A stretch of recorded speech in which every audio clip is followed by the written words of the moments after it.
वा 28 युग झाले. किती युग सांगता येतील तुम्हाला? किती किती होते तुमच्या इथं वर्षात?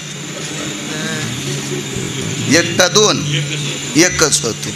युग सांगता येतील का? 28 युगापासून पांडुरंग परमात्मा आई वडिलाची सेवा करणाऱ्या पुंडलिकरायानं उभा केलाय.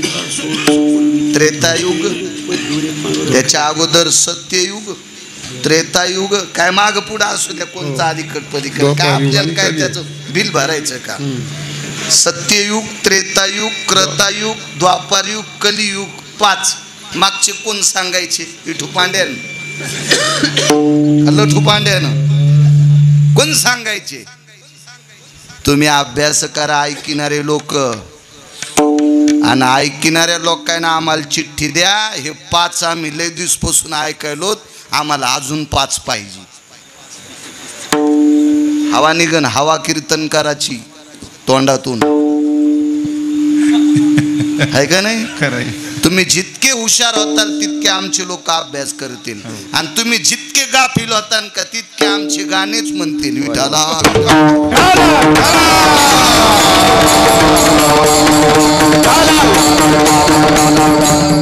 आज काय मला काय देऊ नका चिठ्ठी, आता मॅच जाग केले, मलाच कशाला चिठ्ठी देता तुम्ही? दुसऱ्यापासून सुरुवात करा, कोणी बी हो. आता हे युट्यूबला ऐकल्यावर दुसऱ्या गावात मला चिठ्ठी येणारच आहे. हा बोलावं त्यानं ज्याला दगड झेलायची ताकद आहे त्याला. मी सांगन ना 2-3 तरी सांगन, राहिलेले मोठे पुढचे तसे मला बरेच पाठ आहेत, पण सगळे सांगायला गुत थोडंच घेतलंय. विठाला विठाला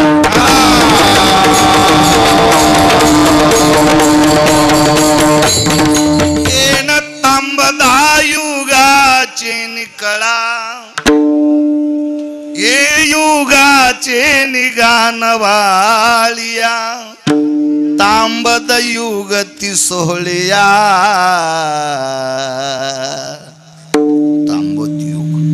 नरसिंह भगवान म्हणतील, बेट्या माझ्या दरबारात येऊन टट्टर करतोय, एखादं युग सांगून जाय ना. विठाला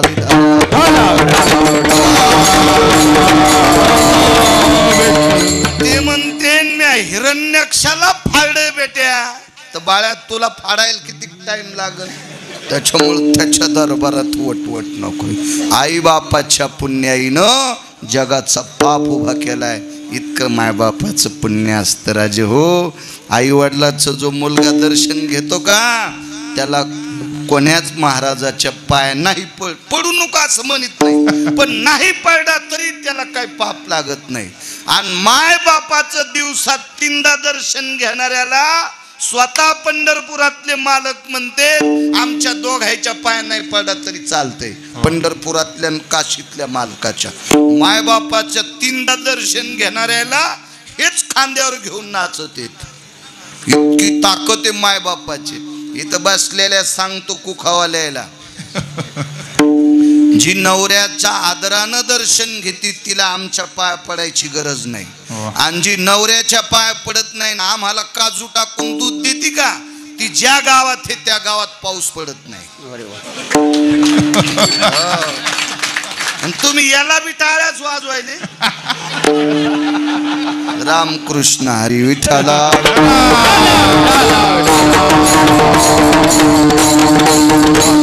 माझ्या माईनो, बाईचा सर्वात मोठा देव आपल्या कपाळाचा मालक आहे.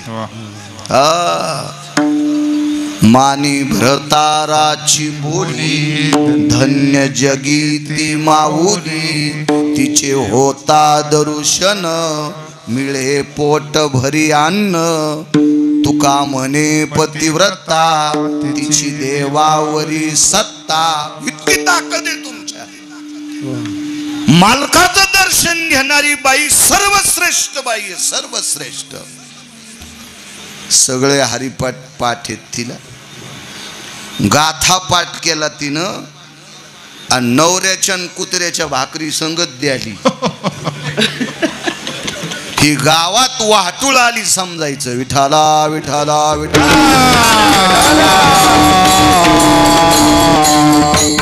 म्हणेल एखादी बाई, ह्या मेल्याला आणलंच कशाला? नका आणू, तुम्हाला 30 गाव पट्ट्याला 36 गाव. माझ्याकडे पाईप आहे असा पैशाचा पंढरपुरातल्या मालकाने दिलेला. मी काय माग लागत नाही, भीक मागे नाही. विठाला विठाला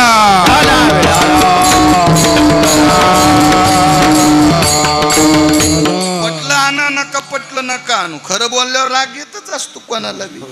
हो 7-8 बायका इथं टकटक दिसायल्यात, नवऱ्याला खालीवर बोलणार नाही. तुम्ही 8 जणी उभे राहा, उभ्या राहा पटकन. मागक नाही पाच, तुम्हीच 8 जणी.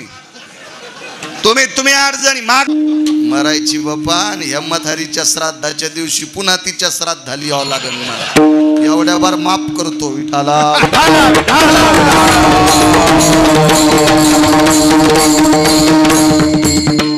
बापू हापकालते बरं. त्याच्या लक्षात आले मेला घेतो नाव. मी पहिल्यांदा आल्यामुळं तुमचे नाव घेतले नाही. आता इथून पुढं तुम्हाला नरसिंहाची शपथ आहे, आपल्या नवऱ्याला देव माना. हो काय भंगारायचं मानता. एक बाई पंढरपुरातल्या मालकाच्या पाया नाही पडली. पंढरपुरातला मालक तिच्या पाया पडला. तिचं नाव होतं लोपामुद्रा. महर्षी अगस्तीची पत्नी. पण नवऱ्याच्या 3दा पाया पडत होती. माझ्या माईनो राग येऊ देऊ नका. सगळ्यात मोठा देव आपला पती आहे माझ्या माईनो. गौरावयासाठी स्वामी सेवेची कसोटी. हो आपल्या मालकाची स्वामीची सेवा फार मोठी ताकद आहे. मोठ्या श्रद्धेनं आपल्या आईचं पुण्यस्मरण तुम्ही कुटुंबातले सूर्यवंशी कुटुंबातले लोक करता. तुम्हाला धन्यवाद. मला आमंत्रित केलं याच्याकरता नाही. आम्हाला कोणाची कीर्तन आहेत. ती अंकरनं दारू पिऊन मेले त्याच्या श्राद्धाला मग कीर्तन. आम्हाला का माहित असतं का कीर्तन होस तर आम्हाला कोणी सांगत नाही. मग निघताना एखादा म्हणतो महाराज ते लय पेत होतो. मला नंतर कळत पाकिटातून देशीचा वास येऊ लागला. अशा नालायकाची पण कीर्तन आम्हाला असते. सज्जनांनो या देशातली स्त्री पवित्र आहे. या देशातली स्त्री म्हणजे या देशातली सर्वोच्च संपत्ती आहे. ज्या घरी कुलस्त्रिया राज्य राणी व संपत्ती. या देशाची श्रीमंत संपत्ती काय असेल तर माझ्या देशाची पवित्र स्त्री आहे, निर्व्यसनी स्त्री आहे. आपल्या महाराष्ट्राच्या मातीमध्ये या पवित्र हिंदू संस्कृतीतल्या मावल्या व्यसन करत नाहीत. अशा एका पवित्र सात्विक स्त्रीचं पुण्यस्मरण आहे. आपल्या आईचं आदरानं या पितृपंधरवाड्यामध्ये श्राद्ध करता, पुण्यस्मरण करता. याच्याकरता धन्यवाद. मायबापाला मानी जा सज्जनांनो. जो पक्वाद्या मायबापाचं दर्शन घेत नाही त्या पक्वाद्याला पाकिट देणारे नरकाला जातील. जो भजन्या, जो वारकरी कीर्तनातला आई वडिलाचं दर्शन घेत नाही आणि त्याला बोलून जर तुम्ही पाकिट देता असताल तर तुमच्या घराला कुपाटी लागल.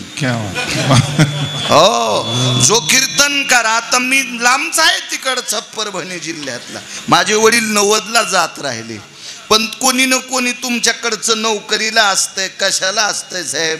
तुम्ही नुसता अंदाज घ्यायचा. बाळू महाराज आईला जर मानित नसल तुम्ही त्याला पाकिट देत असाल तर देवाला कळणार नाही तुम्हाला कोण्या नरकात टाका. बाकी कोणी चुलीत जाऊ द्या, काय करायचं आपल्याला. पण या क्षेत्रातल्या 3 लोकांना मायबापाला मानायचं. त्यानंच लोकांना उपदेश करायचा. नाही तर सोमळ्या तू सोयाबीन कापायला बोंबलत जाय. विठाला विठाला.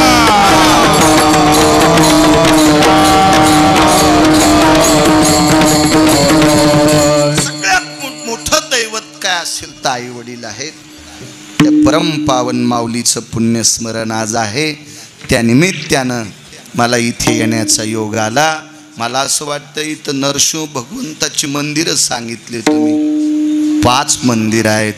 पहा बापू, 5 भगवान नरसिंह सरस्वती भगवंताचे 5 मंदिर इथं आहेत. असं परमपावन गावाचं नाव वानवडा, तालुका औसा तालुक्यातलं हे वानवडा नावाचं गाव आहे. अशा परमपावन छोटेखानी काळ्या मातीशी झुंज देणारं गाव शेतकरी गाव आहे. लक्षात येते चेहरे पाहिल्या पाहिल्या.